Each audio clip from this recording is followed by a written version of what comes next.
I'm back. So, welcome to my vlog number 5. I'll be talking about um, the difference of marrying a partner with kids and with no kids. So, with me, I married my husband. He got 2 kids on his first marriage. And raising kids here in America and raising kids in Philippines are just way totally different. So, I would say, although this is already past in history, I would say, yeah, that was one of the biggest challenges that we had through our marriage is dealing with my stepkids. So it's more about my husband thinks he's doing the right way, and I think no, he's not. So there's a big gap between how the kids are being raised here in Philippines and over here. So this is just I'm putting a disclaimer. I'm not saying I'm the best parent over here, but maybe you can get some points. Uh, this is one of the preparation you should do if you are marrying a person with kids. This is more of a personal experience, and some are of my friends. I have friends too that has stepkids, and that's one of the challenges they have as well. So I have 2 stepkids. I have a stepdaughter, which was 9 years old when I first moved here, and a stepson, which is 5 years old when I moved here. So they're still kids. Uh, the first challenge that I have is how I'll be able to build a relationship between my stepkids and me, and it wasn't really easy.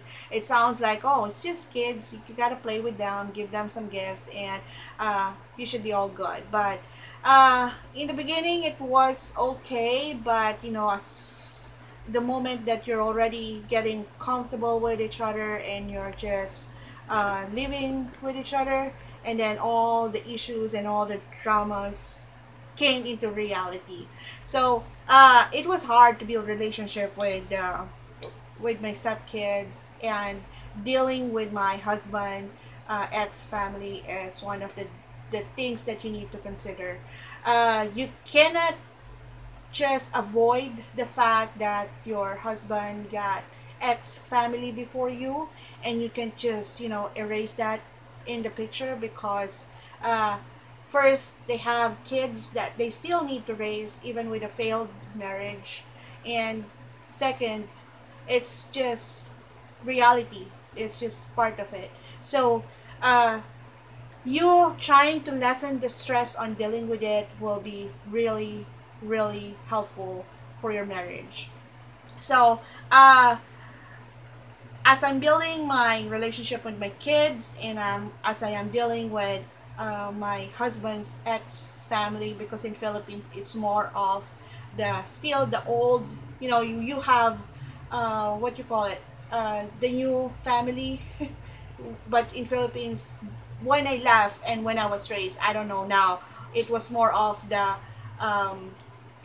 conservative family we're in. It's very rare that it's very rare that you meet somebody with 2 families. So I wasn't really sure. I thought I'll be okay, but the presence is always around. They're always coming in the house. My husband needs to talk to them every day, and it's not the thing that I pictured.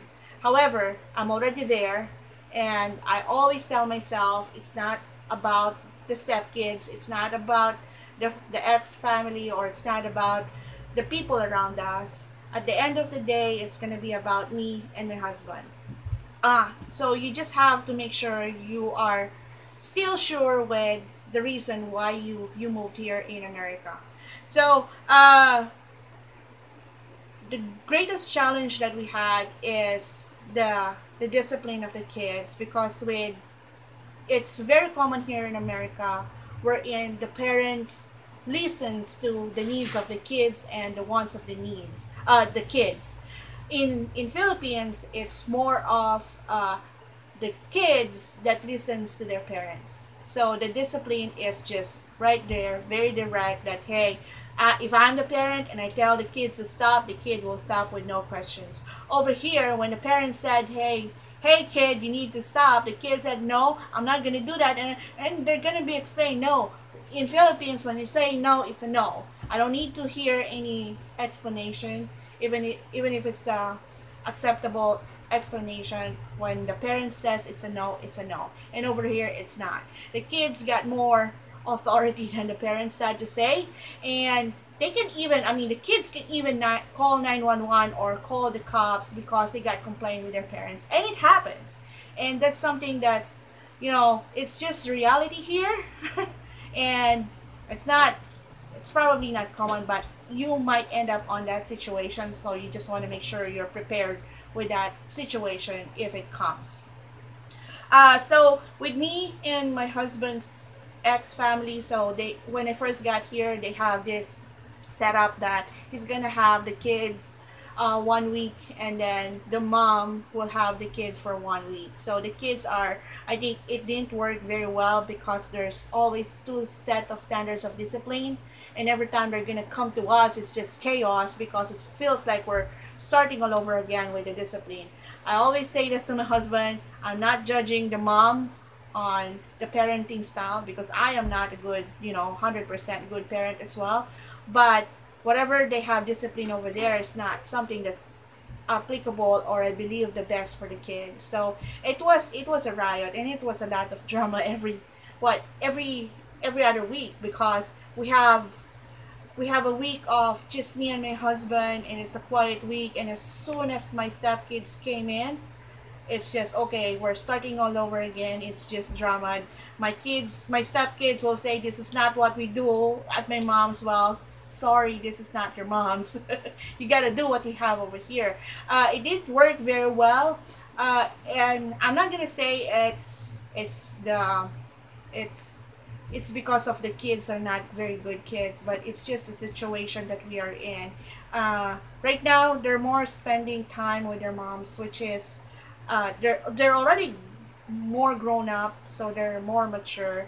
But my husband already let the mom do the majority of the disciplining, so it's easier for the kids to adapt. Okay, this is the discipline that I should do, than having two sets of discipline. And now it's more quiet. I don't think we ever had much of a problem. There's still drama along the way, which you cannot avoid with stepkids or with your own kids anyway, but it's more quiet, and it's more, I would say it's more a happier relationship between me and my stepkids now.